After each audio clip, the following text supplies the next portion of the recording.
It's been over 3 months since Lilly and Jack Sullivan vanished, and still, no answers. No arrests, no official updates. But if you think this is unusual, it's not. The RCMP has been here before, in case after case of missing children across Canada. And every time, the same questions. Why so slow? And at what cost? Today, we're going to uncover the troubling pattern behind these delays, past and present, and what it could mean for Lilly and Jack Sullivan. Part 1, 96 Days of Silence. It's been 96 days. 3 long, unforgiving months since anyone last saw Lilly and Jack Sullivan alive.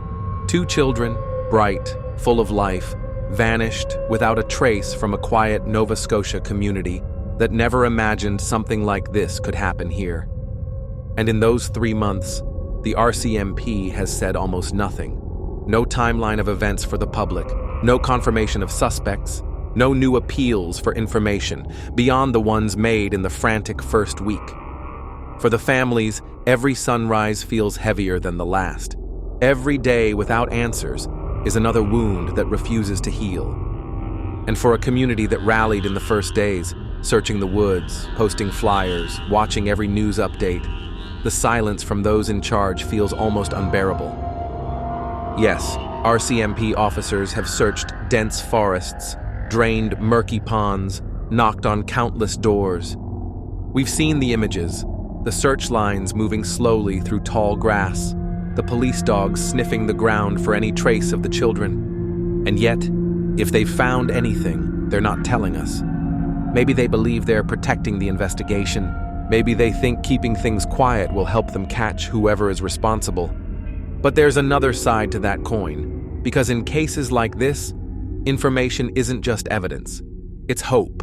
It's the oxygen that keeps a case alive in the public's mind.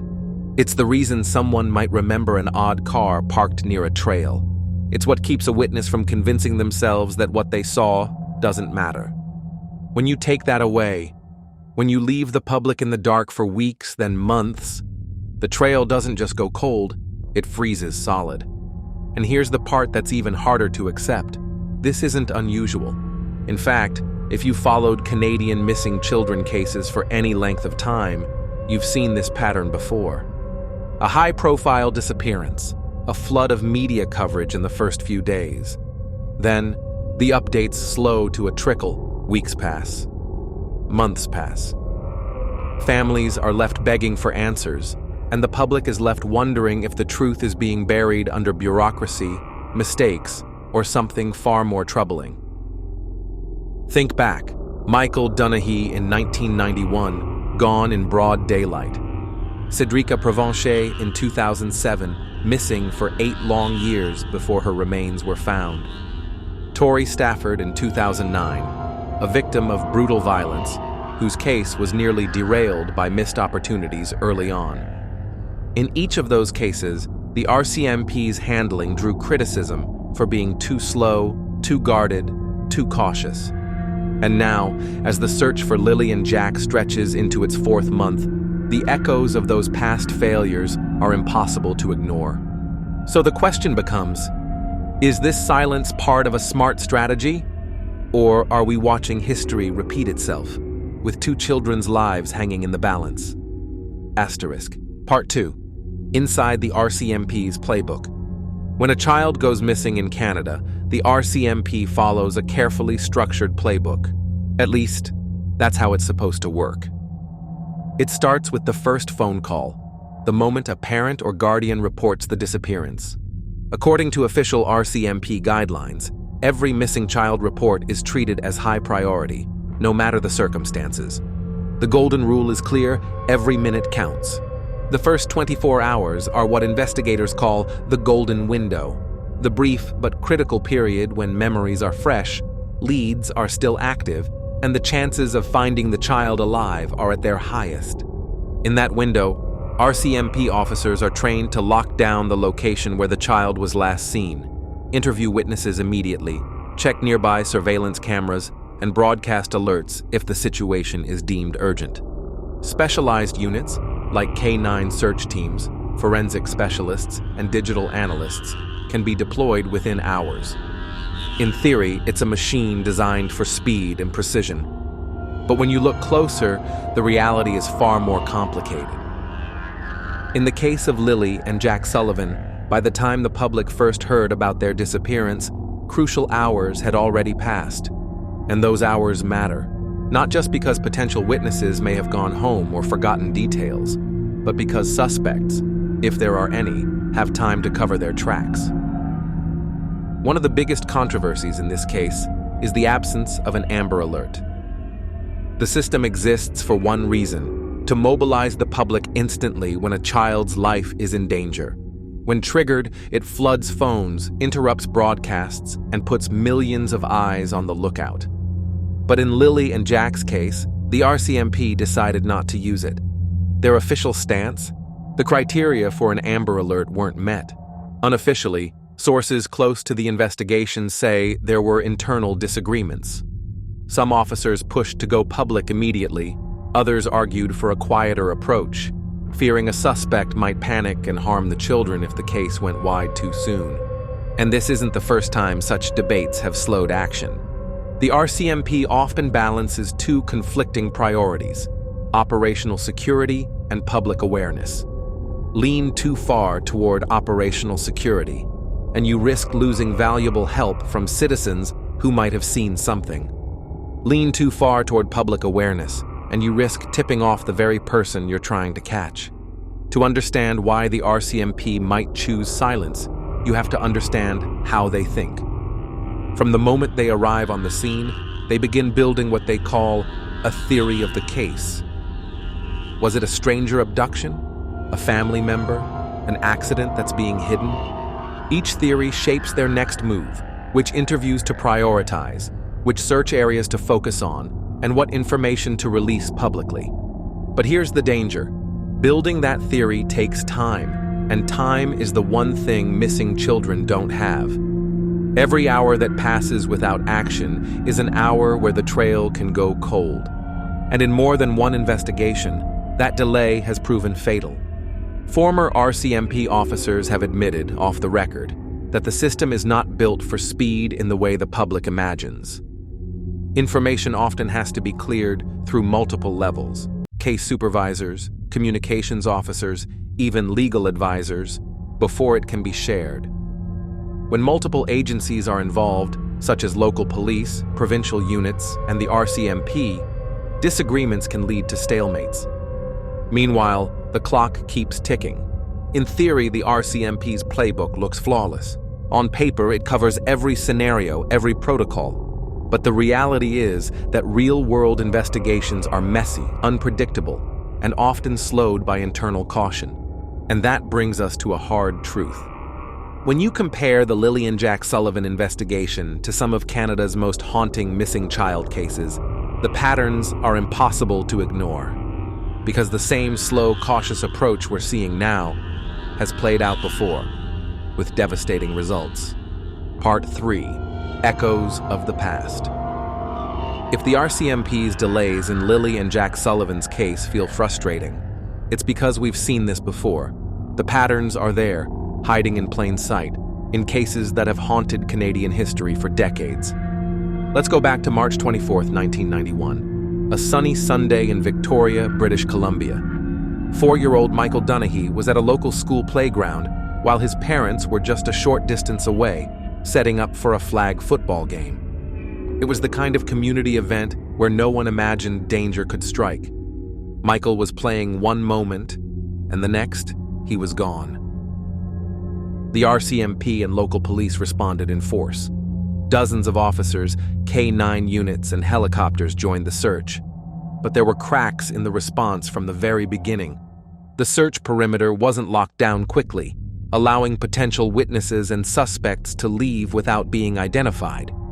Witness interviews, instead of being conducted within hours, were spread out over days.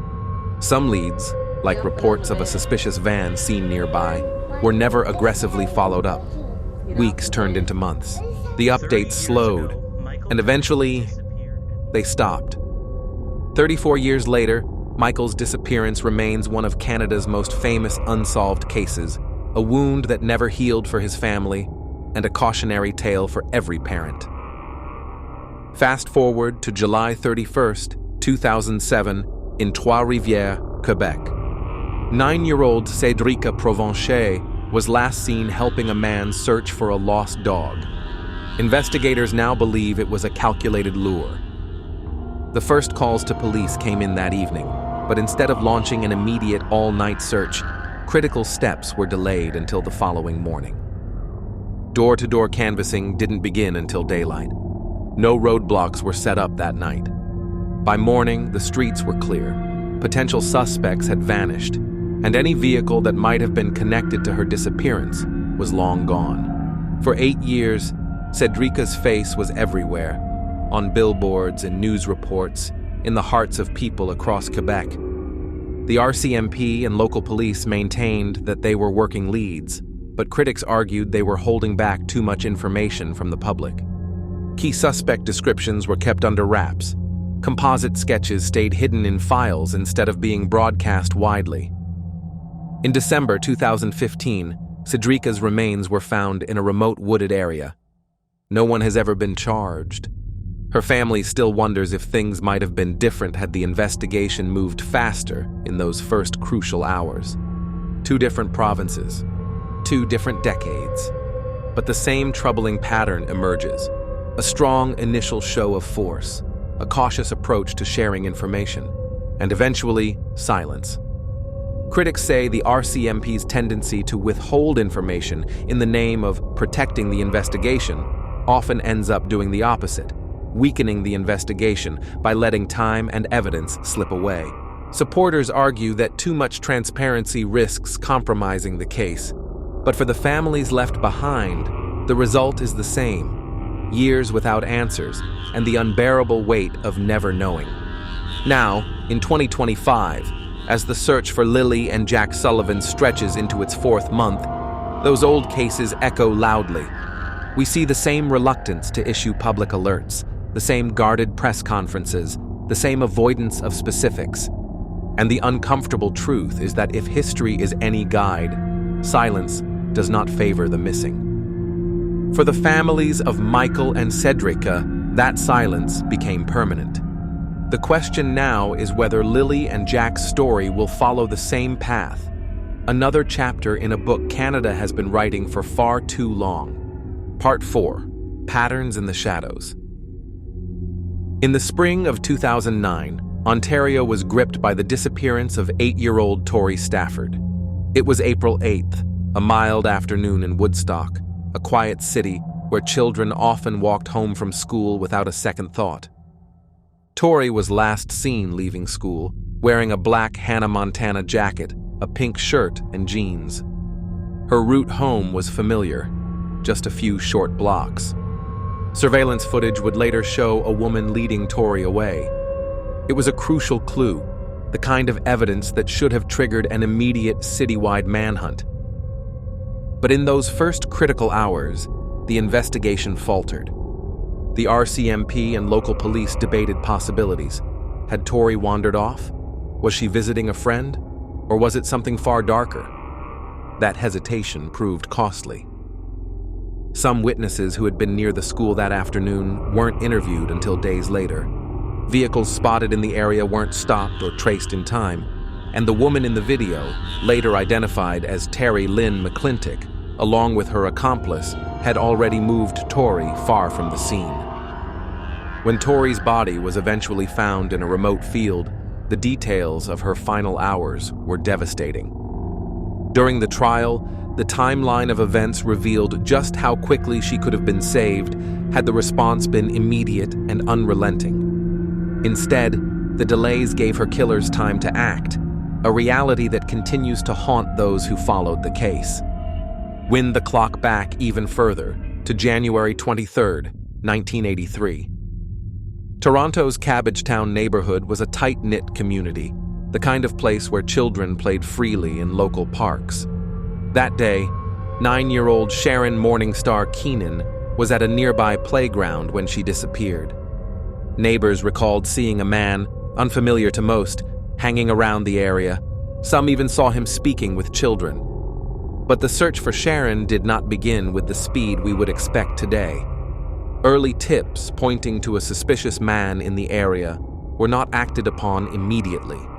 Instead, the investigation expanded slowly, and the suspect, who lived just blocks away, remained free to move around. For several days, he stayed in the neighborhood, blending in while police searched elsewhere. A week later, Sharon's body was discovered, hidden in a refrigerator in the suspect's apartment. The horror of that revelation shook Toronto, but for many, the shock was followed by anger. How could the man responsible have remained so close to the crime scene for days without being caught? Why hadn't the early witness accounts led to immediate action? Two cases, decades apart, yet eerily similar in their flaws. Initial urgency, followed by hesitation. Opportunities missed in those early, irreplaceable hours. And suspects who used that hesitation to their advantage. Critics say this is more than coincidence. It's a systemic issue in how the RCMP and partnering agencies approach missing child cases. The focus on building a precise investigative theory often slows down real-world action. The desire to protect information sometimes overshadows the need to protect the child. And now, in 2025, the disappearance of Lilly and Jack Sullivan feels like the latest chapter in this unsettling pattern. The early search was visible. Officers in the community, K-9 units in the fields, forensic tents at potential evidence sites. But then, the updates slowed. Press briefings became rare, and when they did happen, they offered little more than confirmation that the RCMP was continuing to investigate. For the families of Tori and Sharon, that kind of silence became permanent. They were left with justice delayed, or in some cases, justice denied. And for the Sullivans, the question hangs heavy in the air. Will their case break the cycle? Or will it become yet another shadow in the long history of Canada's missing children?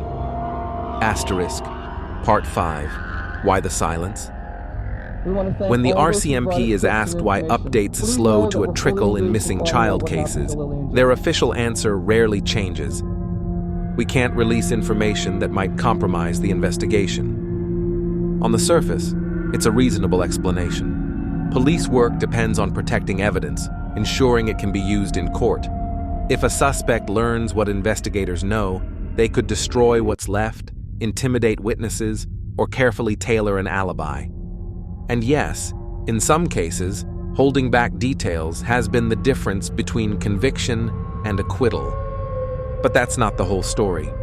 Behind the closed doors of detachment offices and mobile command units, there are other forces at play, forces the public rarely sees. First is bureaucracy. Before information can be released, it often must pass through multiple layers. Case supervisors, media relations officers, sometimes even federal legal counsel. Each step adds time, hours, sometimes days, even for minor updates. And when every hour matters, that delay can be lethal to the momentum of a search. Then there's interagency friction. High-profile disappearances often involve not just the RCMP, but local police, provincial agencies, even specialized child exploitation units. Each has its own chain of command and preferred strategies. When opinions clash, for example, over whether to issue an Amber Alert or hold back, the result can be paralysis until consensus is reached. Next is political pressure. In cases that capture national headlines, RCMP leadership knows every move will be scrutinized, not just by the public, but by government officials. A misstep could lead to public backlash, lawsuits, even changes in leadership. That awareness can make decision-makers overly cautious, prioritizing the optics of control over the speed of action. And then, there's the most human factor of all: mistakes. Evidence mishandled, leads misfiled, search zones incorrectly prioritized. When these happen, and they do happen, silence can become a shield. By keeping details out of the public eye, agencies can delay having to explain what went wrong, sometimes until the news cycle has moved on. In theory, these cautionary tactics are meant to preserve the integrity of an investigation. In practice, they can drain public trust, one of the most powerful tools in any missing child search. Witnesses grow discouraged when tips vanish into a black hole of no comment. Communities stop scanning crowds and roadsides for the missing child's face, and the case, piece by piece, fades from memory. In the disappearance of Lilly and Jack Sullivan, we've seen hints of every one of these issues.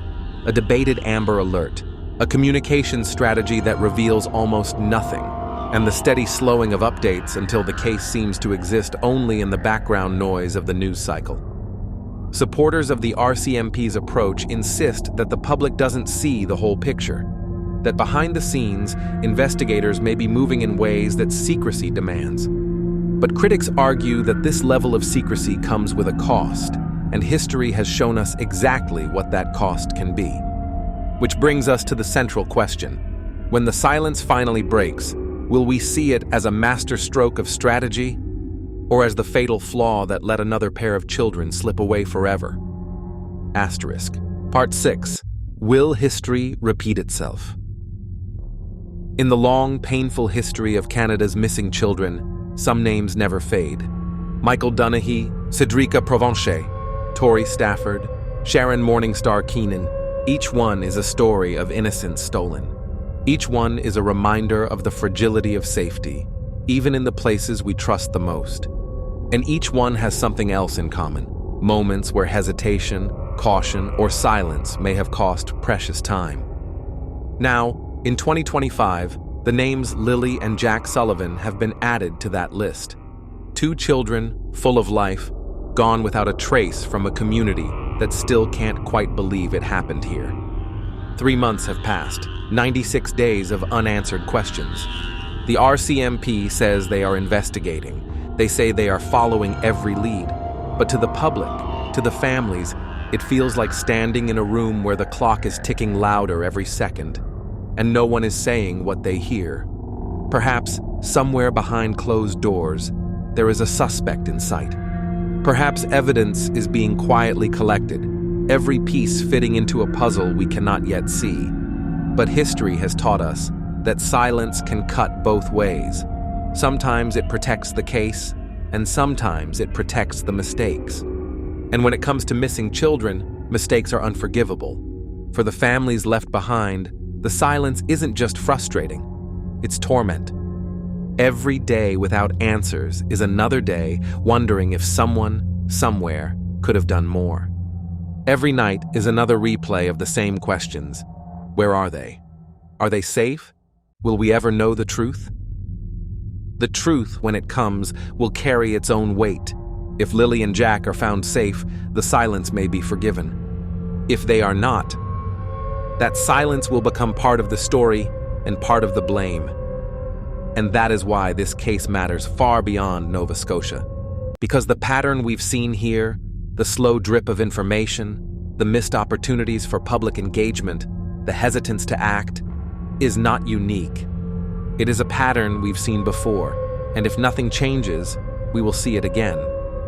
For every Lilly and Jack, there may be another child out there right now whose name we don't yet know, whose face we haven't yet seen on the evening news, and whose fate will be shaped by the urgency or the delay of the people sworn to find them. So the question becomes, will this be the moment the RCMP finally learns from the past? Or will it be another chapter in the book of could-have-beens? At True Child Cases, we believe that every missing child deserves more than just thoughts and prayers. They deserve urgency. They deserve transparency. They deserve a search effort that doesn't slow until they are found. We will keep watching. We will keep asking the hard questions. We will not let this case or any case fade quietly into the background. If you believe the same, if you care about finding the truth and protecting children, join us. Share this story. Discuss it with your friends and your community. Demand better from the system that is meant to protect the most vulnerable among us. And most importantly, don't look away. Because the moment we stop paying attention is the moment history is free to repeat itself. Subscribe to True Child Cases. Turn on notifications and stand with us as we follow every lead, question every decision, and shine a light where others will not. For Lilly, for Jack, and for every child still waiting to be found.